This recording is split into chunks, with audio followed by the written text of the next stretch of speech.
salamat sa choir. Balog doon na choir mo din eh. Na. Na. Ngayon mo padayon. Pagampo kita. Panalangini kami Ginoo. Kung ipadayon ang imong pagkunsad sa tagsatag sa kanamo. Among mapati ang imong gugma o ang mga pulong na among mabati makapaauhag kanamo sa pag-alagad kanimo. Amen. Ang sugilanon nga gibasa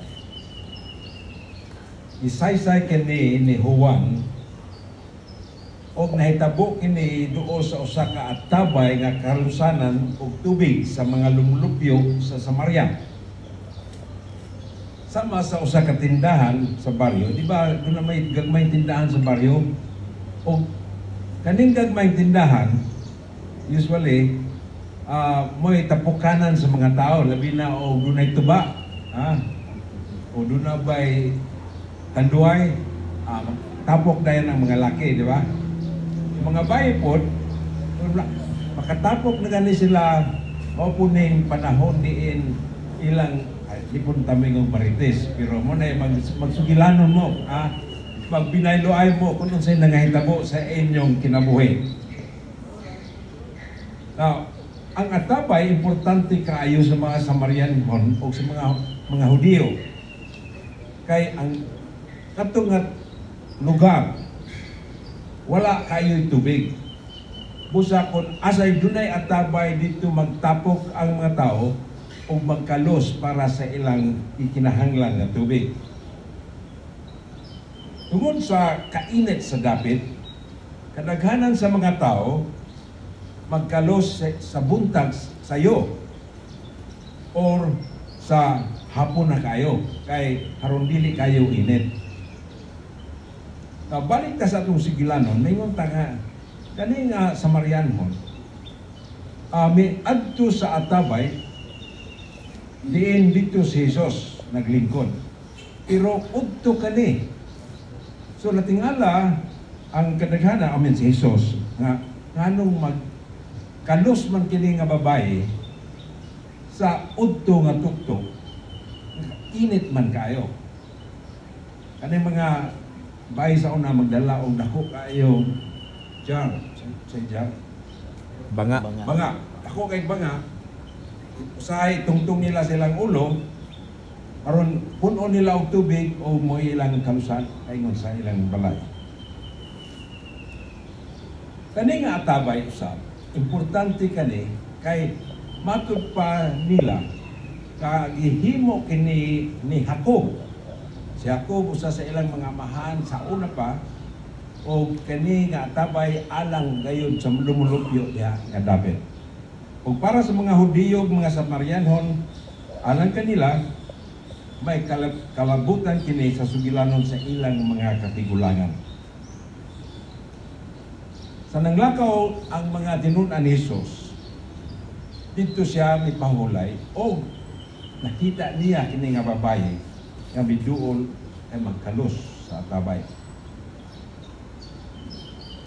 Matod pa sa balaod sa mga Hudiyo, ginadili sa mga lalaki sa pakigsulti sa babae sa publiko.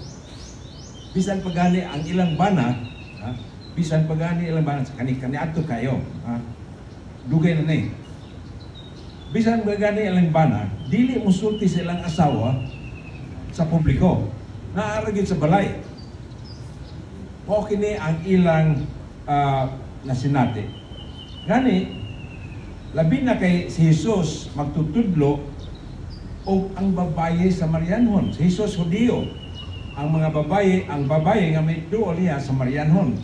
O ang Samarianon o ang Hudiyo, dili gini sila mag-istorya. Kaya matod pa sa mga Hudiyo, ang Samarianon dili angay nilang sultihan. Kaya kani sila ubos para nila. Apan, sa katingala sa babae, si Jesus misulti niya. Nangayo kini og tubig. Dayon mingon siya, tagay ra kog tubig pero natingalang bay kay si Jesus tungod sa iyang pagkahudiyo, dili ta siya mo mangayo og tubig niya, dili ta siya mo take istorya kaniya. Pero mingon mabay nganong mangayo magkanako nga sa Marianhon mako. O mitubag si Jesus, kung nasayod ka pa unta sa gasa sa Dios, o kung kinsa kining nangayo kanimong tubig, mangayo ka gayon unta kaniya o hatagan ka niyag tubig na naghatag sa kinabuhi. Kisa may gusto ninyong inom ani nga tubig? Adaghanan dili nato, gusto ta mo inom ani nga tubig nga naghatag og kinabuhi. Labi na itong mga batanon pa, gusto pag yun mga madugay-dugay na. Labi na sa mga tigulang tingali. Para na kanako. Panato. Pangayo kita kanan nga tubig, kaya halon natigulang pa kita. Una sa tingala sa babae, anong nangayo man ni siya nako? Apan si Jesus, kung ibalok unta ka, kung kinsa kaning imong ika-istorya, ikaw unta mangayo sa tubig na nagahatag o kinabuhi. Tingali, nakabantay po ni Jesus kung unsa nga klase nga pagkababaye ang Samarianhon. Busa nung tanan siya, ato ang imong bana. Pero mingon bay, wa mo ko'y bana. Pero mingon Jesus, o daghan ka og bana. Ngani ka na imong gipuyo-puyo ron, dili kina imong bana. Nganong nakabantay man si Jesus nini? Tungod kay si Jesus, usa ka Mesiyas, at ihatag na nato. Ato makita nga sa pakig-ambit sa balita, maayong balita, na kinahanglan kita ni Jesus. Dini iyang gisulti ang babae sa gasa sa kinabuhi nga gikan sa atong Dios o kini gihatag kaniya sa walay mga kondisyon. Sa chaplain ako o pastor ako sa ospital, akong giduawan kining usa ka pasyente nga ang iyang asawa nanganak og kaluha. Apan ang usa namatay. Nahitabo nga gibisitahan siya sa usa sa mga pastor ug giingnan siya nga namatay ang imong usa ka anak kay makasasala ka. Ug sadya na ko namisita niya, gipangtan ako, pastor, ang Ginoo ba gayon ang naghatag nako nining akong kasakit sa akong dughan tungod sa pagkamatay sa akong anak. Wala ko dahil makatubag ni anak kung Ginoo ba gyud gahatag sa atong mga sakit. Kung ang Ginoo ba gyud ang nagkuha sa atong mga pinalangga sa atong pamilya. Tinuod ba nga ang Ginoo mo'y naghatag kanato og makalisdanan sa atong kinabuhi? May inahan sa nga nanganak o giinan siya sa doktor, dili nagikaos makaanak usab kay ang Ginoo mo'y nagbuot sa imong kinabuhi. Kung ikaw makadungog niini, masakitan gyud ka. Unsa man klase sa Ginoo nga naghatag kanato og mga kasakitan, unsa man ang klase nga Ginoo nga naghatag kanato og kalisdanan sa atong kinabuhi. Sa mga pamalandong kita niini nga mga pangutana,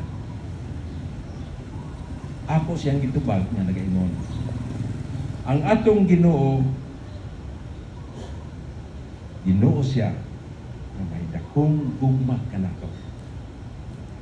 Siya ang Ginoo nga nahigugma kanato og para niya dili tatagaan ng kasakitan, di tatagaan ng mga problema, dili tatagaan niya o kamatayon sa atong mga pamilya. kay ang Dios usa ka Dios sa gugma. Tinuod nga doon na kita yung mga problema, tinuod nga doon na kita yung mga kasakitan, tinuod nga doon na mga sakit kaya usahay dili matambalan. Pero kani nga mga sakit dili ni hinatag sa Ginoo. Kani nga mga sakit, kani nga mga kagulanan, kani nga mga nga atong mga natagamtam nga mga problema, wala ni hatag sa Ginoo. Nahimo kini nga mga problema, nahimo kini nga mga sakit, usahay tungod kanato.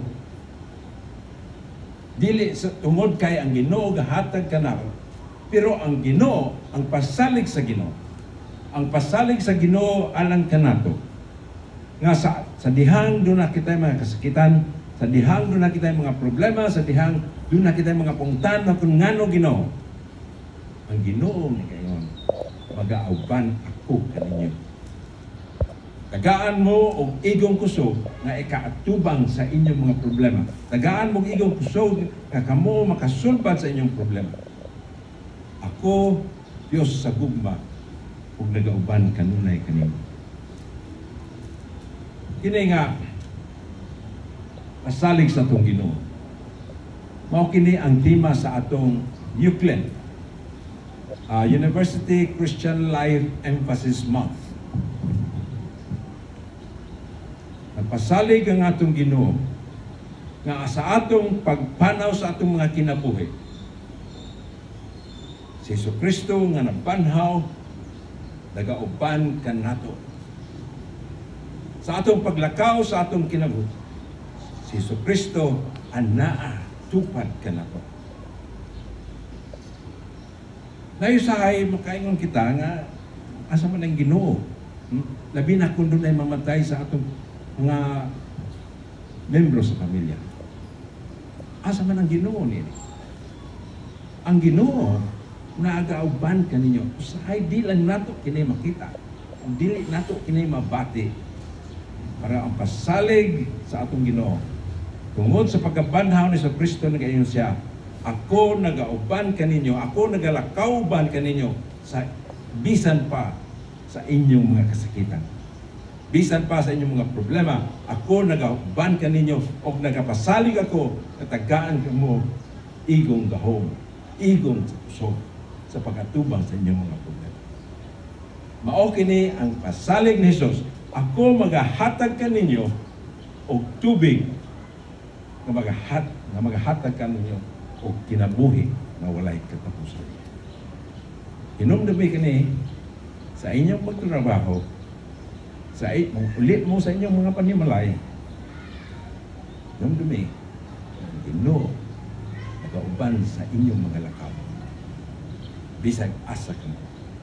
Tungod kay ang Ginoo usa ka Ginoo sa buhay. Amen.